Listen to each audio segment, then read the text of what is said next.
Boa noite, começa o programa Magna Vita pela TV Brasília. E eu tive, entre as opções de estreia, um nome que me despertou muita atenção. Porque ele está numa área que eu milito há bastante tempo, que é a área do turismo, é o nosso ministro do turismo, mas sobretudo é uma pessoa que esteve 44 anos na Câmara, conhece Brasília como ninguém. O nosso ministro Henrique Eduardo Alves, deputado por 11 legislaturas, ex-presidente da Câmara e o atual ministro do Turismo. Deputado Henrique Eduardo Alves, prazer enorme iniciar o programa, recebê-lo nesse programa de estreia aqui na TV Brasília. E Brasília é uma cidade que é amada, odiada, é sobretudo injustiçada, mas sobretudo é uma cidade poderosa. Qual é a relação do Henrique Eduardo Alves com Brasília?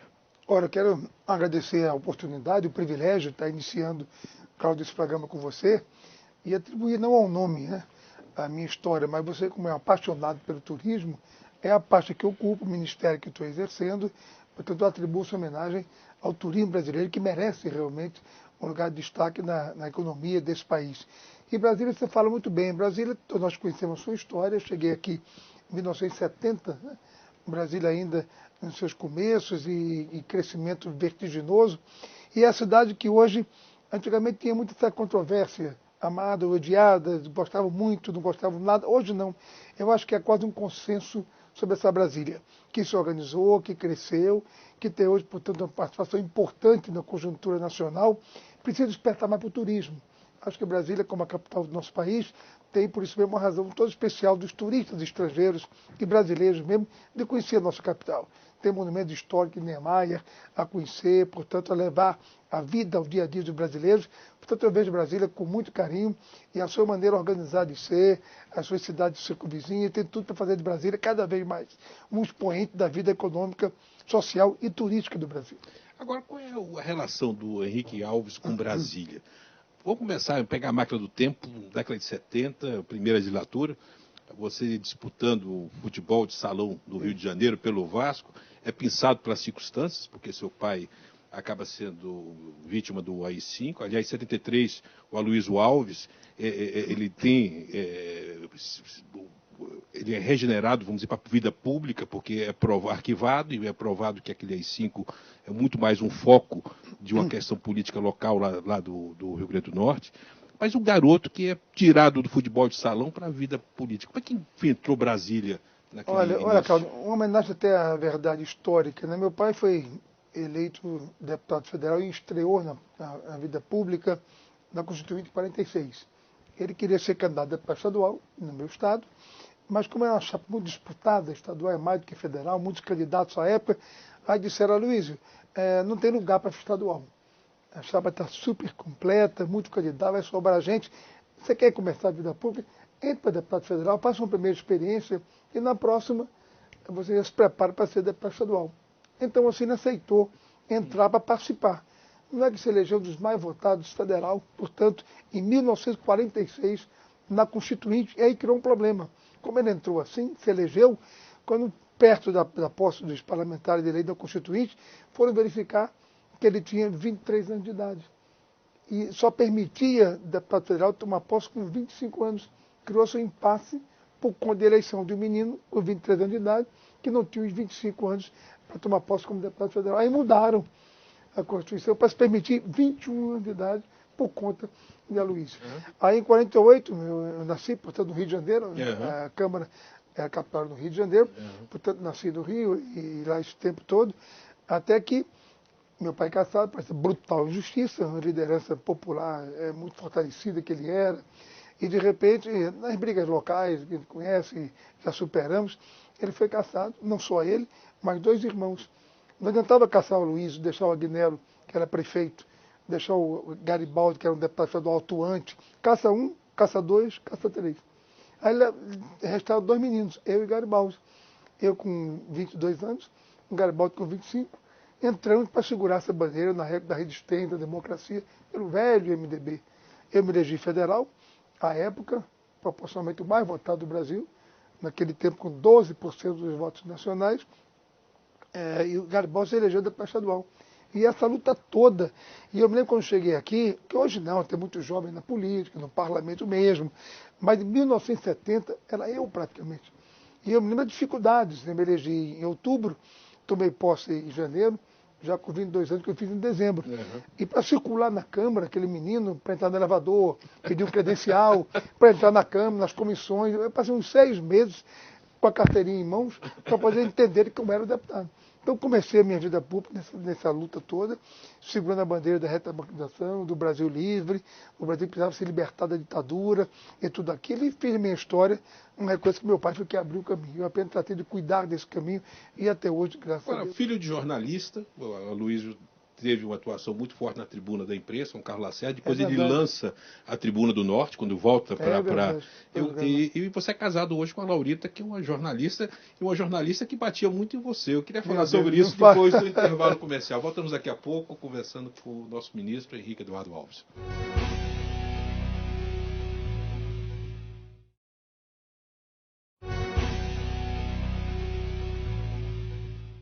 E voltamos com o programa Magna Vita pela TV Brasília, hoje conversando com o Henrique Eduardo Alves, nosso ministro do Turismo. Eu falei da sua relação com a imprensa. Seu pai foi um jornalista atuante, trabalhou com Carlos Lacerda na Tribuna da Imprensa, no Rio de Janeiro, e depois ele volta para o Rio Grande do Norte e funda em Natal a Tribuna do Norte. Até o mesmo nome Tribuna, pela relação que ele tinha com o Carlos Lacerda. E você é casado hoje com Laurita, que é uma blogueira, uma jornalista política, e uma jornalista que puxava a sua orelha e que pegava no teu pé, literalmente, na coluna dela. Como é que é? Já era amor? Me fala dessa sua relação com a imprensa hoje. Não pode virar essa página.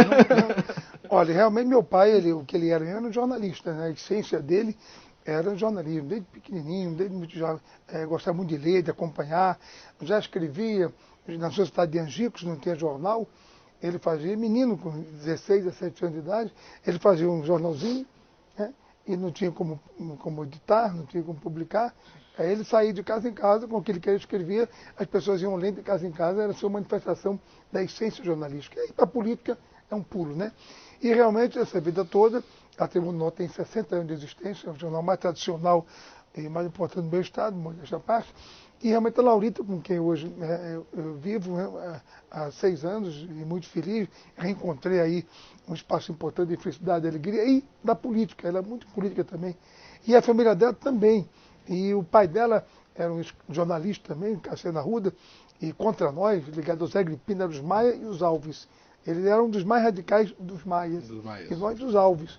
Então ele, a filha, Laurita, era muito combatível no jornal, e ela nos blogs e tal, ela escreve muito bem, muito talentosa. Aí o destino fez com que nos encontrássemos, né? E com ela mais fácil, pelo amor, mas com o pai dela, que era pior. Henrique, como é que pode? Minha filha pensou melhor. Então, isso Deus ajudou a caminhar essa... Agora, já que estamos num tom familiar, Henrique, eu queria falar sobre Dona Ivone, sobre sua mãe, o papel de uma matriarca, porque as famílias nordestinas são famílias patriarcais. A esposa tem um papel muito grande. Fala um pouco da Dona Ivone. Tem. Minha mãe é uma presença muito firme, muito vigorosa na vida do meu pai, porque você sabe, você é muito bem informado, e você sabe, telespectador também, da vida difícil familiar para um político, né? Ele passa a semana, no meu caso, de quem é deputado federal ou senador, é a semana em Brasília e o fim de semana no seu estado de origem. Só que você não chega no seu estado de origem para a família, para o lazer, é para o interior, para dar entrevista, é para percorrer cidades, é para fazer política. Então, a família é muito prejudicada na vida pública. Então, tem que ter muita vontade de fazer a boa política, porque você prejudica muito a vida da sua mulher, muito os seus filhos. Você é um pai muito ausente. Tem que compensar muito nos bons momentos, porque a sua ausência é uma constante. Então, minha mãe procurava suprir muito isso, né? Ao lado do meu pai viajava muito, foi governador, foi deputado federal, era muito atuante. Foi ministro 2 vezes? Ministro 2 vezes, em 2 governos diferentes. Então, ele vivia muito nesse mundo político, e ela que sustentava, ela que segurava, a grande raiz da nossa base moral, cristã, religiosa, ética, foi nossa mãe, Ivone Alves. Agora, às vezes, ter um pai ministro atrapalha, né? Porque você estava quase ganho na prefeitura de Natal e teve uma greve de funcionários aí, seu pai, como ministro da administração, resolve cortar o ponto de todo mundo e anuncia isso no Jornal Nacional no momento que você estava recebendo o pessoal. Pois é. Que susto foi esse aí? Eu, numa caminhada, né, de candidato a prefeito, meu pai ministro da administração, né? Aí, de repente, foi um episódio interessante, porque onde eu ia, o pessoal ia atrás, né? O filho do ministro da administração. E teve um momento numa dessas caminhadas em que me pegaram para dar uma informação a eles sobre isso, que um zum que ia cortar ponte e tal. Eu digo, estou na caminhada aqui, um bairro pobre, não tem nem como saber, nem telefone tem aqui, não tem. Aí me levaram para um motel, à época que descobriram, tinha um motel próximo, onde eu poderia telefonar, tal a pressão. E eu, para não parecer que estava evitando, lá fui eu para o motel, para a portaria do motel, pedi para fazer uma ligação, fiz, e meu pai, meu filho, pensei que eu estou uma decisão, eu tenho que anunciar, não pode ser ele, sou eu vou ter que fazer. E meu pai, pelo amor de Deus, como é que eu vou enfrentar isso? Calma, eu vou tentar uma solução, me deu um tempo. Aí eu voltei com essa expectativa e marquei com eles, depois da caminhada, na minha casa, onde eu poderia voltar a discutir o assunto, esperando e rezando que ele não tivesse anunciado. Para quê? Quando acaba a caminhada, que atrasava sempre, eu chego em casa às 8h30, então aí eles todos na porta da minha casa, meu pai acabava de anunciar no Jornal Nacional, no Jornal Nacional aquela história. Mas faz parte da política, da história, com isso que a gente vai fazer o nosso aprendizado de errar, de acertar, de compreender, agora, de entender e aperfeiçoar. Você tem 11 mandatos, só Ulisses e o Manuel Novaes, na Bahia, Bahia, né, um baiano, o homem do terno branco, é verdade. Com 12 mandatos. 12 mandatos. Mas esse 11, quer dizer, são 11 mandatos. Eu queria fazer uma colocação com relação a essa trajetória, porque você teve um momento desse mandato que você compartilhou o parlamento com seu pai. Seu pai também foi deputado federal na década de 90, junto com você. Como é que era? E depois da cassação ele voltou, e muita insistência para que ele voltasse a como é que está no parlamento junto com o pai? E antes dele, ele não queria ser de jeito nenhum. Eu que o obriguei a ser. Você tem aí uma pujança toda, uma experiência toda, você é imprescindível para a sua experiência no parlamento, e ele não queria ser com medo de me prejudicar. Resultado, aí ele terminou indo, que eu forcei ele ir, e ele, antes pediu o voto dele, antes de pedir meu voto, eu peço para meu filho, que é importante ele continuar a luta dele, a luta da ditadura, do MDB. Então, ele pedia mais o meu voto do que o voto dele. Terminou, eu tendo um pouquinho mais de voto que ele, você veja o destino, né? Agora, e nos somamos. Foi emocionante dividir o parlamento com seu pai, ali, você que entrou substituindo ele na questão do AI-5. Se eu já tinha com ele o aprendizado quando eu chegava em casa, imagino com ele no dia a dia, nas comissões, no plenário. Então, foi um professor, a minha vida toda, da boa política, como fazer a política, entender a dificuldade da política, compreender e superar os seus maus momentos. Nós estamos chegando ao final desse bloco e eu queria mergulhar numa questão pessoal, que foi uma experiência sua, até compartilhar esse aprendizado que você teve. Foi uma campanha muito difícil, porque uma campanha que você estava doente, tinha descoberto um problema de um câncer na garganta, e você fez uma campanha sem falar.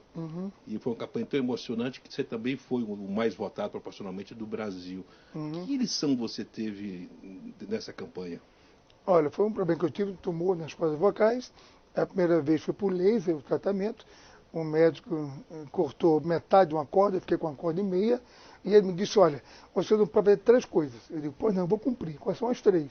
Não falar alto, não falar muito e não se estressar. Eu falo alto, falo muito e sou estressadíssimo. Então, resultado, o que aconteceu? Voltou de novo, no outro ponto, o tumor. Aí foi um problema seríssimo, coincidiu com a campanha eleitoral, que eu não podia fazer, eu tinha que cuidar de novo, viajei para cuidar do tumor que voltou, e eles fizeram a campanha por mim. Fale por Henrique, ele não pode falar, vamos falar por ele, falar por ele, falar por ele. E aí, o povo falando por mim, eu tive a maior votação de novo, o mais votado deputado federal do Rio Grande do Norte e proporcionalmente do país. Tanto que ao final, eu agradeci no cartão que eu fiz, dizendo que agora eu tinha palavras para agradecer a tantos que falaram por mim. Eu queria pedir o intervalo comercial e eu queria voltar mergulhando na questão do turismo, mas antes eu vou deixar uma questão relacionada ao Ulisses Guimarães. Você teve uma relação muito forte com o Ulisses, está aí, 11 mandatos do Ulisses, 11 mandatos seus. E você fez um comício para o Ulisses lá, quando ele fez aquela candidatura de oposição, era comícios feitos em ambientes fechados, e você vai e faz um ambiente, convoca na sua juventude um comício, botou a rádio tocando música de protesto o dia inteiro para poder atrair o público. Eu queria mergulhar sobre isso, mas isso depois do intervalo comercial, o programa Magna Vita para a TV Brasília, conversando com o Henrique Eduardo Alves, nosso ministro do Turismo. Voltamos daqui a pouco.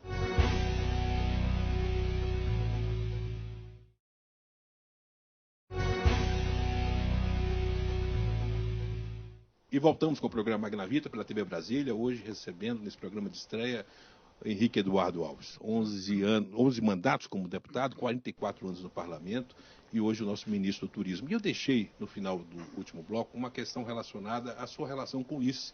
Você tinha, com o Ulisses quase que ele adotou. Tinha uma turma que era uma turma da confiança do Ulisses Guimarães.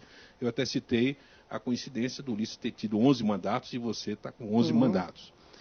E você fez, durante a campanha do Ulisses, como jovem deputado, um pleno período de liberdade, começando a pressão, quando ele se lança como candidato a contraponto com a ditadura, um comício, e você mobilizou todo mundo lá no Rio Grande do Norte, porque em Natal a sua rádio tocou música de protesto o tempo todo, criando uma sensação e preparando, vamos dizer, o showmício que seria. E foi o único grande comício do Ulisses que teve naquela campanha a presença de público. E foi emocionante, porque acabou a novela, o povo ia saindo, ia chegando, e aquilo virou uma das coisas mais marcantes da história da campanha do Ulisses. Me conta um pouco desse momento, desse entusiasmo juvenil como deputado, ter promovido isso. Ô, Cláudio, eu acho que é minha memória, você sabe mais do que eu. E eu recordar que 2 aspectos do Ulisses foi meu grande protetor, né, e meu grande exemplo de vida pública. Tem um episódio na época do AI-5, quando saiu aquele terrível AI-5, o MDB da época protestando e resolveu o partido elaborar uma nota à nação, toda a nação esperando a palavra do PMDB. E na época Tancredo, que era os moderados, fez uma nota e a outra ala autêntica fez outra nota. Chico Pinto, Paulo Brossard, Marcos Freire, uma contundente e outra mais moderada do Tancredo. Aí eu disse, bem, vamos ter que ser uma nota só. Vamos reunir a executiva e decidir qual das duas. E a imprensa toda atrás, a palavra do PMDB, como é que vai ser a palavra do MDB. Aí reuniu numa sala, parecida com essa, uma mesa comprida, assim, oval, e eu cheguei cedo, me sentei ao lado, né, na cadeira da ponta, e o Ulisses sentou-se na cabeceira da mesa, e eu do lado dele. Ele assim, do lado direito, me sentei lá, cheguei cedo, e os outros foram chegando, Paulo Brossard, Tancredo Neves, Ali Ramalho, Chico Pinto, Franco Montoro, todos lá. Aí eu disse, bem, estamos diante de uma decisão grave aqui. Todo o Brasil está esperando a palavra do MDB. Temos 2 notas para decidir qual é a palavra do MDB. Uma feita pelo Tancredo, com os nossos aplausos, e outra feita pelo Chico Pinto, pelos outros do MDB autêntico. Eu vou ler uma e vou ler outra. A que sair daqui vai ter que ter a aprovação de todos. Aí lê uma, lê outra. Bem, então vamos começar a decidir, voto a voto. Aí quando ele se virou assim, vamos ver aqui, pegou na minha pele e viu que era eu. Pelo amor de Deus, com 20 e poucos anos de idade, começar aquilo. Quando ele viu que era eu, não, vamos começar pela esquerda que é melhor. Aí virou pela esquerda e quando chegou a minha vez de votar, já estava decidido, prevaleceu a voto mais contundente, até falar de República de Uganda e tal. Esse episódio do Ulisses. Esse outro, comício na época, eleição indireta, Ulisses lá não se faz nada indireto no meu estado. É na rua, assim, nós acostumamos no nosso MDB, vamos ter que fazer para a gente, mas ele não pode, vamos fazer.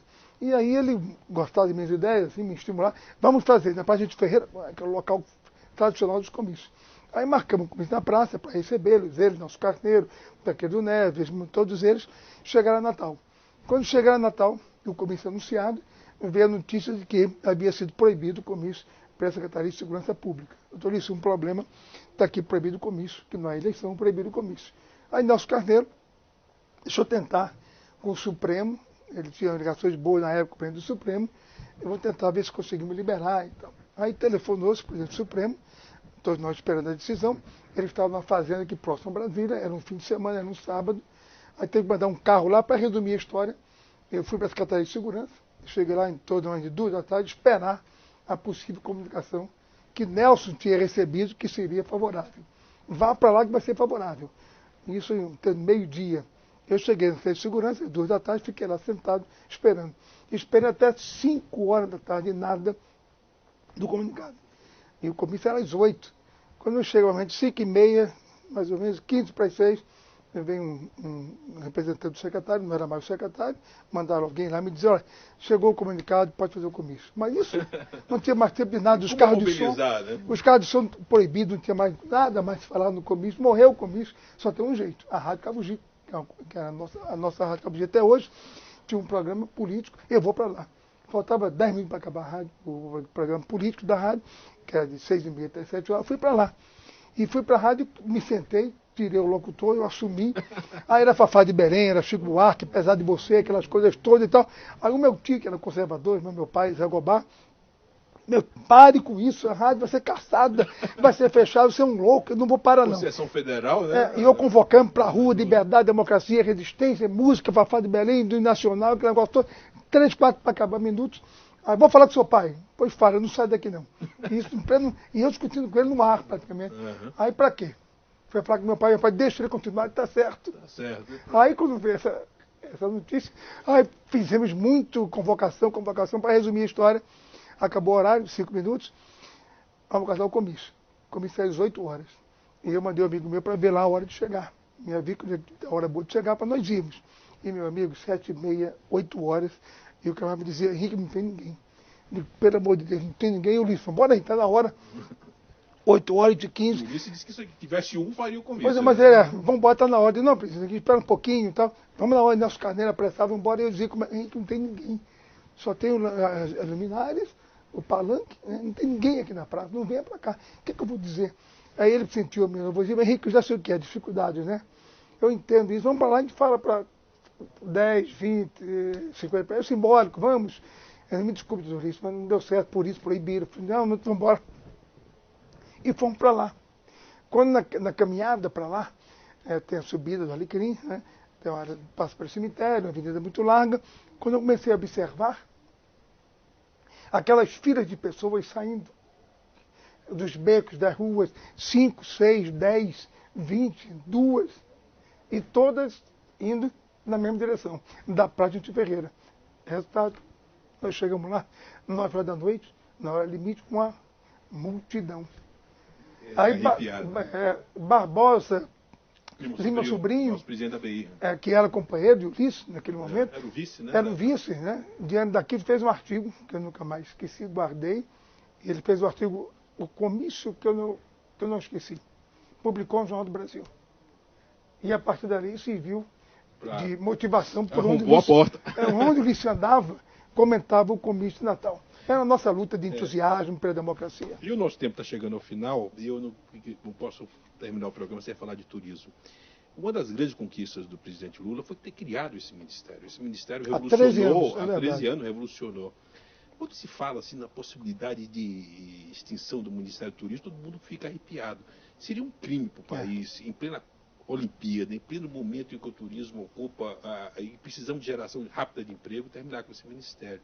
Eu gostaria que, finalizando, que o senhor desse a visão do parlamentar, do homem que foi tocado pelo turismo, que vivenciou a atividade do turismo, com relação à importância do setor e principalmente a importância desse ministério para gerar emprego, para gerar renda e, sobretudo, promover distribuição democrática da renda no nosso país. Olha, Cláudio, eu achava que eu conhecia, com tantos anos no parlamento, tem uma ideia do turismo para o Brasil, para a minha região Nordeste, que é importantíssimo para o turismo brasileiro e regional, mas depois de ter chegado aqui em 4 meses, é que eu vi a importância do turismo para essa cadeia produtiva que gera emprego e renda, com custo menor benefício, de maneira mais rápida e mais igual.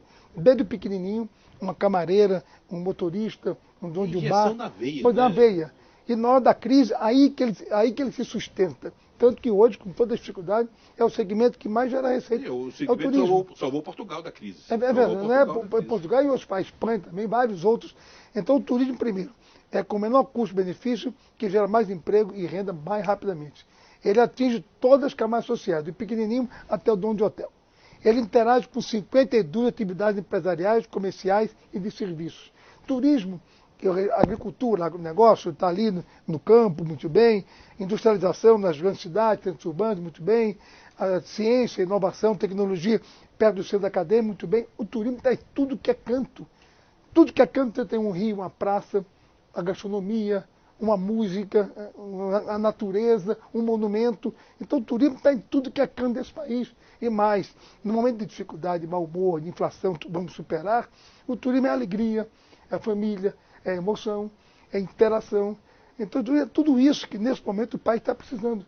O que eu acho que o turismo, ao contrário, precisa crescer, se impor na agenda econômica, política e social desse país para ser uma grande vertente de gerar emprego, desenvolvimento e alegria à família brasileira. E, sobretudo, ter hoje um defensor da qualidade do Henrique Eduardo Alves. Eu, quando você foi nomeado, aliás, eu quero passar um exemplar do Jornal do Turismo, que é o nosso jornal, que completa 50 anos agora esse mês, que na capa falou da importância histórica de ter um parlamentar e, sobretudo, um gestor que tenha a capacidade de ter a força política, trazer essa força política para o turismo. Acho que com a chegada do Henrique Eduardo Alves, nós temos o turismo vitaminado, mas, sobretudo, iniciando o reconhecimento. Eu gostaria de agradecer muito e eu gostaria de encerrar com as suas despedidas, deixando um minuto para as suas despedidas. Eu quero agradecer a você, Cláudio, e a Preta Dilma me deu essa oportunidade, a Preta Dilma de fazer o turismo, esse instrumento de desenvolvimento do país, representa 3,7% do PIB, gera 8 bilhões de dólares na receita via turismo, mas tem tudo a crescer, né?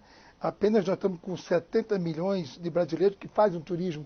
Nós temos aí 60 milhões a mais que poderiam fazer o turismo, sem falar no exterior, que com o dólar como está, tem tudo para fazer o turismo no Brasil. Então, eu acho que esse é o momento que a crise está proporcionando o turismo, encontrar uma saída para o país voltar a crescer, se desenvolver, gerar emprego, renda e fazer alegria e paz da família brasileira. Muito obrigado por essa oportunidade. Obrigado, ministro Pascaíno, Bacurau, né, que é o PMDB do Rio Grande do Norte. Essa vai ser uma história depois que eu vou contar no nosso programa. É o primeiro encontro com o Henrique Eduardo Alves. Chegamos ao final de mais um programa Magnavita. Hoje é o nosso programa de estreia na TV Brasília. Um programa que teve o prazer de conversar com o Henrique Eduardo Alves.